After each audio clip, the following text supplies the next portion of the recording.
What's going on? And welcome into the Monday edition of the Pelicans Podcast presented by SeatGeek. I'm Daniel Sallerson, and greetings from Salt Lake City, Utah, where tonight the Pelicans will wrap up preseason play against the Utah Jazz. No game day preview for today. We have a really special guest for you on today's podcast. It's Rice head coach Scott Pera.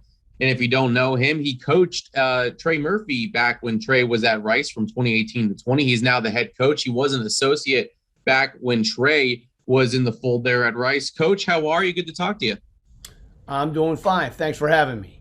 Absolutely. So let's start back when the recruiting process began for Trey. What was that like? And I guess what allowed you guys, or I guess what caught your eye as far as wanting to get Trey to Rice?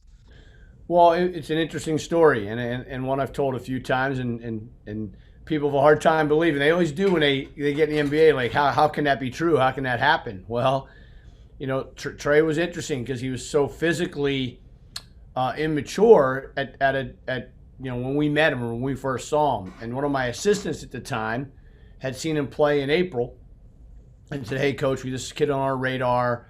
He's probably not on our A list, but he's a really good shooter. He's a good kid." And we have recruiting meetings all the time, and Trey Murphy's name kept coming up, and I did not see him play that April. And so I watched clips of him, and I saw how he could shoot the ball, but he was really skinny now, really skinny. And so I know that scared off so many people at our level, but for me, we value shooting so much, and we have to be a little unique here at Rice and spread the floor from different positions. That if you kick and shoot it like that, you know, I'll take my chances on the fact that he'll grow and get some more weight on him and whatever. Well, so the spring and summer went on, and finally I said to my staff, look, everybody's a little nervous about offering this kid a scholarship.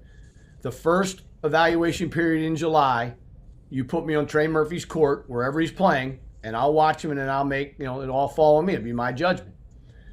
So I went to Atlanta, I believe. It was at one of the facilities in Atlanta, one of the far courts there. Trey was playing. I watched him play one half. I called my one assistant up, and I said, offer Trey Murphy. and that's how we offered him and got involved. Once he visited the place and kind of saw our vision for him, the Rice education, which is what he valued heavily at the time before he grew, I think that's some of the reasons why and our style of play really helped too, as much as we shoot threes. What about him as a person? When you started having those conversations with him once you wanted to make an offer, I guess what stood out about him and how he would fit with you guys in your culture? That's where, to me, it took it over the top. Even if he had failed as a player here, his character and his what he would add in terms of the culture, where I knew would just be perfect. Unbelievably polite young man, respectful, terrific parents. He checked all those boxes, and that just elevated him to me, to somebody that I really, really, really wanted. You quote tweeted the Pelicans after the October 6th game against the Orlando Magic, and it was one of his quotes about being coachable. How did that resonate with you, since you tweeted out immediately about how that was what Trey was like? I guess what stood out to you about that tweet that really made you want to quote tweet it and talk about it? Well, one, it says to who he is, how mature he is to be able to say those things. Two, it tells you how he was raised by his parents. And three, it's a message to everybody I'm recruiting.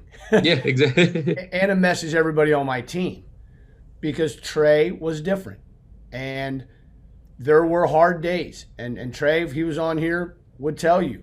We had some very, very hard conversations where he was emotional and he was upset.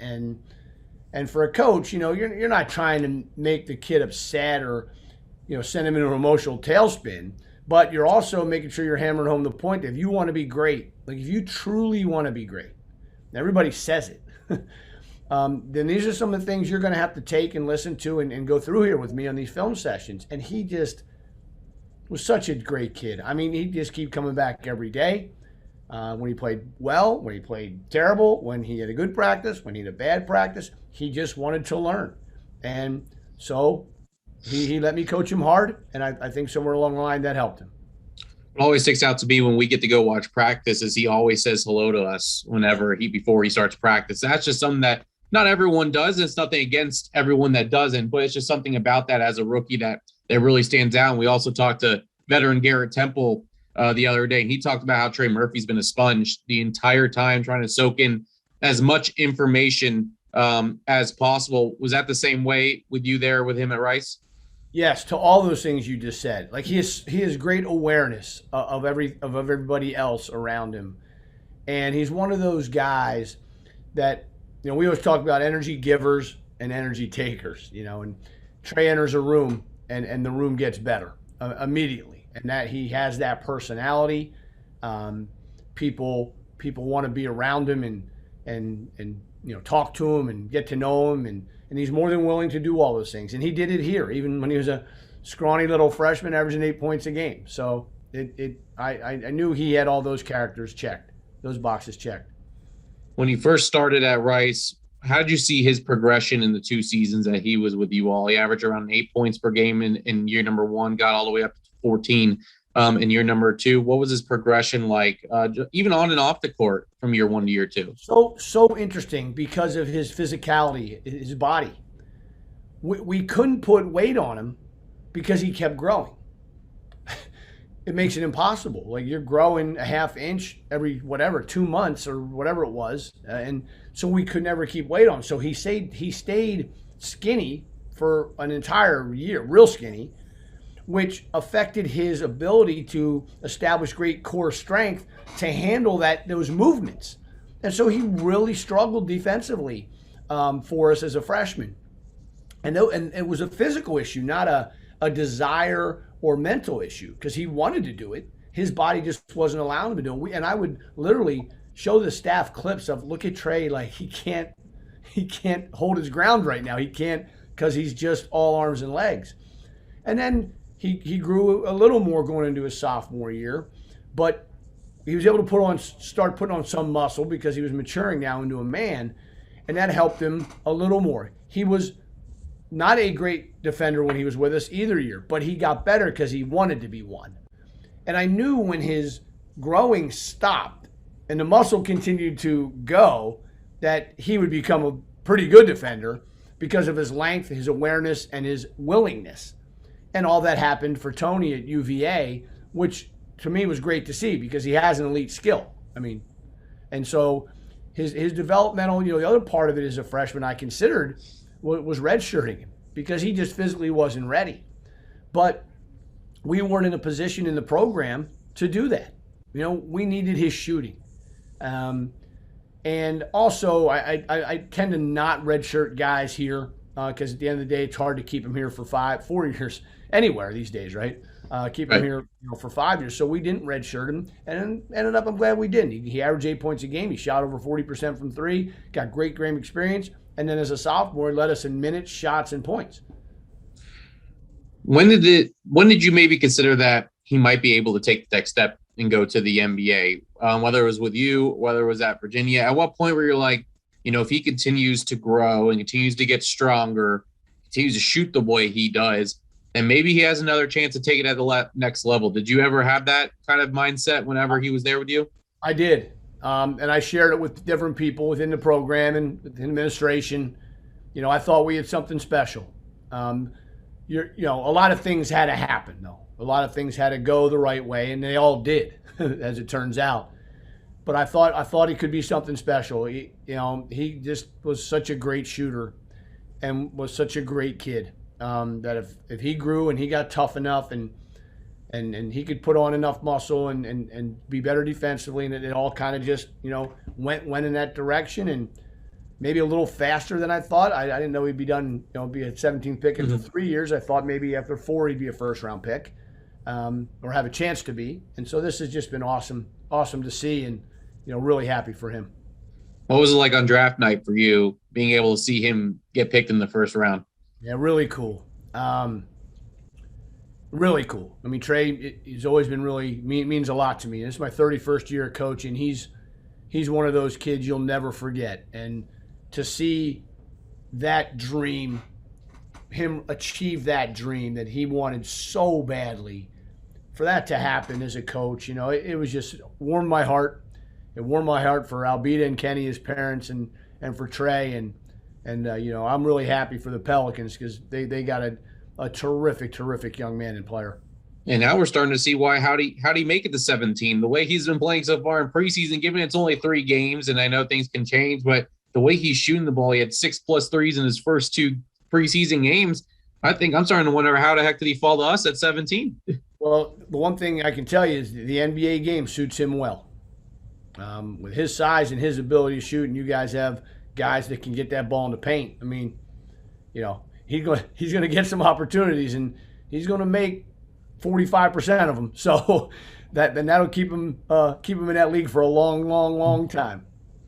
Have you been able to keep in touch with him, whether it's just a text message here or there, a phone conversation? How much are you able to keep up with him and talk to him since his time at Rice?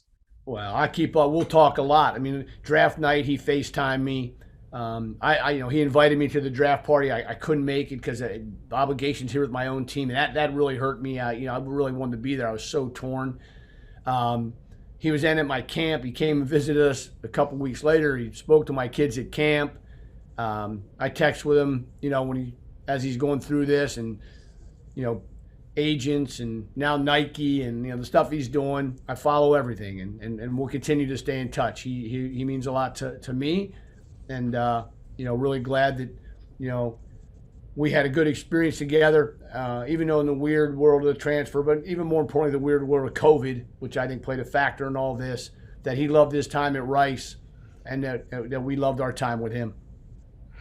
Before I let you go, a couple more questions for you. Is there any good Trey Murphy stories from your time at Rice? Something that maybe you'd want to share, maybe Trey maybe wouldn't want you to share, but something that you could share with us about Trey? I'd have to think about that. Yeah. He's a pretty,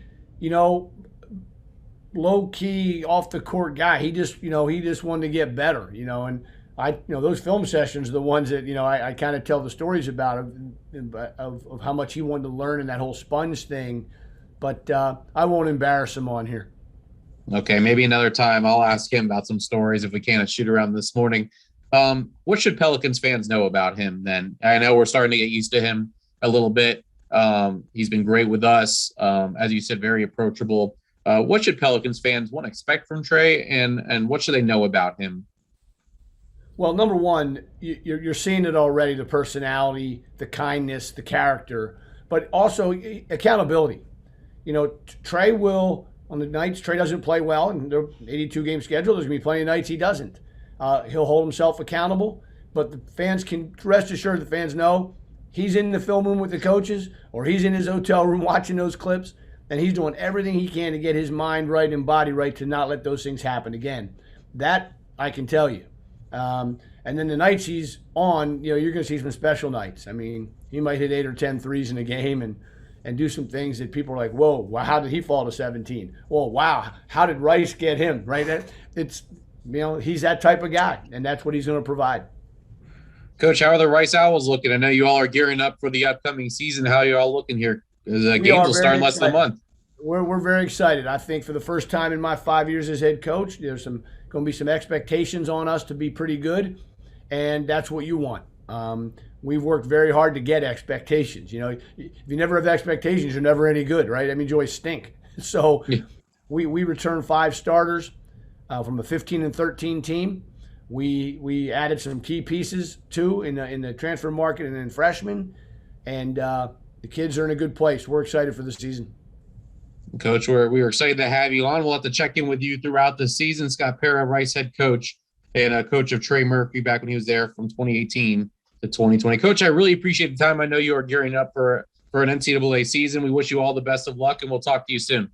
No problem. Make sure you tell Trey that we spoke this morning, and I said hello, all right? I'll talk to him at shoot around. I appreciate it, Coach. Awesome. See ya. Thank you.